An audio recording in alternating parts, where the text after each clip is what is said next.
عبداللہ بن Ubaidullah بن ابی ملیکہ نے خبر دی کہ عثمان رضی اللہ تعالی عنہ کی ایک صاحبزادی ام ابان کا مکہ میں انتقال ہو گیا تھا۔ ہم بھی ان کے جنازہ میں حاضر ہوئے۔ عبداللہ بن عمر رضی اللہ تعالی عنہ اور عبداللہ بن عباس رضی اللہ تعالی عنہ بھی تشریف لائے۔ میں ان دونوں حضرات کے درمیان میں بیٹھا ہوا تھا، یا یہ کہا کہ میں ایک بزرگ کے قریب بیٹھ گیا اور دوسرے بزرگ بعد میں آئے اور میرے بازو میں بیٹھ گئے۔ عبداللہ بن عمر رضی اللہ تعالی عنہ نے عمر بن عثمان سے کہا، جو ام ابان کے بھائی تھے، رونے سے کیوں نہیں روکتے؟ نبی کریم صلی اللہ علیہ وآلہ وسلم نے تو فرمایا ہے کہ میت پر گھر والوں کے رونے سے عذاب ہوتا ہے۔ صحیح بخاری حدیث نمبر 1286۔ اس پر عبداللہ بن عباس رضی اللہ تعالی عنہ نے بھی تائید کی کہ عمر رضی اللہ تعالی عنہ نے بھی ایسا ہی فرمایا تھا۔ پھر آپ بیان کرنے لگے کہ میں عمر رضی اللہ تعالی عنہ کے ساتھ مکہ سے چلا۔ جب ہم بیداء تک پہنچے تو سامنے ایک ببول کے درخت کے نیچے چند سوار نظر پڑے۔ حضرت عمر رضی اللہ تعالی عنہ نے کہا کہ جا کر دیکھو تو صحیح یہ کون لوگ ہیں۔ ان کا بیان ہے کہ میں نے دیکھا تو صہیب رضی اللہ تعالی عنہ تھے۔ پھر جب اس کی اطلاع دی تو آپ نے فرمایا کہ انہیں بلا لاؤ۔ میں صہیب رضی اللہ تعالی عنہ کے پاس دوبارہ آیا اور کہا کہ چلیے، امیر المومنین بلاتے ہیں۔ چنانچہ وہ خدمت میں حاضر ہوئے۔ خیر یہ قصہ تو ہو چکا۔ پھر جب حضرت عمر رضی اللہ تعالی عنہ زخمی کی گئے تو صہیب رضی اللہ تعالی عنہ روتے ہوئے اندر داخل ہوئے۔ وہ کہہ رہے تھے، ہائے میرے بھائی، ہائے میرے صاحب۔ اس پر عمر رضی اللہ تعالی عنہ نے فرمایا کہ صہیب رضی اللہ تعالی عنہ، تم مجھ پر روتے ہو؟ تم نہیں جانتے کہ رسول اللہ صلی اللہ علیہ وآلہ وسلم نے فرمایا تھا کہ میت پر اس کے گھر والوں کے رونے سے عذاب ہوتا ہے۔ صحیح بخاری حدیث نمبر 1287۔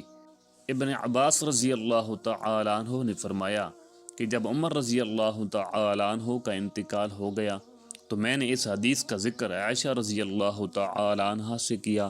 انہوں نے فرمایا کہ رحمت عمر پر ہو، بخدا رسول اللہ صلی اللہ علیہ وآلہ وسلم نے یہ نہیں فرمایا ہے کہ اللہ مومن پر اس کے گھر والوں کے رونے کی وجہ سے عذاب کرے گا، بلکہ حضرت صلی اللہ علیہ وآلہ وسلم نے یوں فرمایا کہ اللہ تعالیٰ کافر کا عذاب اس کے گھر والوں کے رونے کی وجہ سے اور زیادہ کر دیتا ہے۔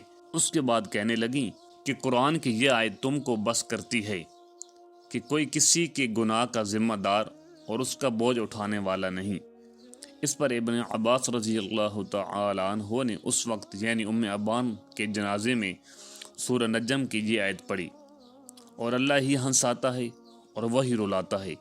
ابن ملیکہ نے کہا کہ خدا کی قسم، ابن عباس کی یہ تقریر سن کر ابن عمر رضی اللہ تعالی عنہ نے کچھ جواب نہیں دیا۔ صحیح بخاری حدیث نمبر 1288۔ امام مالک نے خبر دی، انہیں عبداللہ بن ابی بکر نے، انہیں ان کے باپ نے، اور انہیں عمرہ بنت عبد الرحمن نے، انہوں نے نبی کریم صلی اللہ علیہ وآلہ وسلم کی بیوی حضرت عائشہ رضی اللہ تعالی عنہا سے سنا۔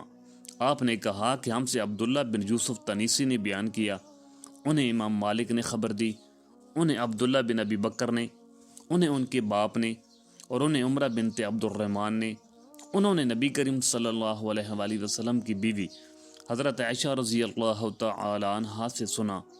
آپ نے کہا کہ نبی کریم صلی اللہ علیہ وآلہ وسلم کا گزر ایک یہودی عورت پر ہوا جس کے مرنے پر اس کے گھر والے رو رہے تھے۔